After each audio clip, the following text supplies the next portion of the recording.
Hello friends, welcome again to my channel. तो आज हम बात करेंगे बर्ड्स नेम के बारे में। तो चलिए स्टार्ट करते हैं। सबसे पहले आती है हमारी ऑस्ट्रिच।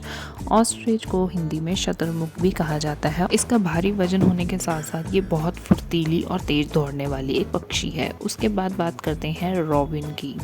रॉबिन को हिंदी में भी रॉबिन ही कहा जाता है। इसका फेस ऑरेंज कलर का होता है बच्चों, और ये बहुत ही फुर्तीला और तेज दिमाग का पक्षी है। उसके बाद बात करते हैं बच्चों स्वैन की, जिसको हम हंस भी बोलते हैं। ये दिखने में सफ़ेद रंग का होता है। ये पानी में भी तैर सकता है और पानी के बाहर भी चल सकता है।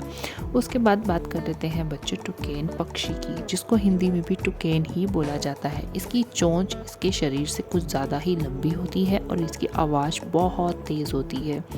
उसके बाद बात करते हैं बच्चों राजहंस की, जिसको इंग्लिश में फ्लेमिंगोस भी कहा जाता है। ये पिंक कलर के लंबी लंबी टाँकों वाले पक्षी होते हैं और ये एक जगह से दूसरी जगह बहुत ऊंचाई तक उड़ सकते हैं। उसके बाद आता है बच्चे ह्यूमन गिविंग बर्ड, जिसको हम गुंजन पक्षी भी बोलते हैं। ये चलते चलते उड़ते उड़ते भी फूलों का रस चूस सकते हैं। उसके बाद बात करते हैं बच्चों हमारी स्पैरो की, जिसको हम हिंदी में गुरैया भी बोलते हैं। ये दिखने में बहुत छोटी होती है और हमारे घर के आसपास दिखने को मिल जाती है बच्चों। उसके बाद बात करते हैं आउल की, जिसको हम हिंदी में उल्लू भी बोलते हैं। उल्लू रात को बहुत दौड़ सकता है और तेज दूर तक देख भी सकता है बच्चों। उसके बाद बात करते हैं हम ईगल की। ईगल को हिंदी में बाज भी बोला जाता है। ये ऊंचाई से उड़ते उड़ते नीचे अपना शिकार झपट्टे से पकड़ सकता है। उसके बाद बच्चों बात आती है वुड पैकर की। वुड पैकर को हिंदी में कठफोड़वा कहते हैं। ये पेड़ की टहनियों को अच्छे से चोंच की सहायता से तोड़ के होल कर देता है। उसके बाद बच्चों बात करते हैं पैरट की, जिसको हिंदी में तोता भी बोला जाता है। तोता हरे रंग का होता है और इंसानों की आवाज़ बखूबी निकाल सकता है। उसके बाद बच्चों बात आती है पीकॉक की, जिसको हम हिंदी में मोर कहते हैं। मोर बहुत अच्छे से नाच सकता है और अपने पूरे पंख फैला के सुंदर से डांस करता है।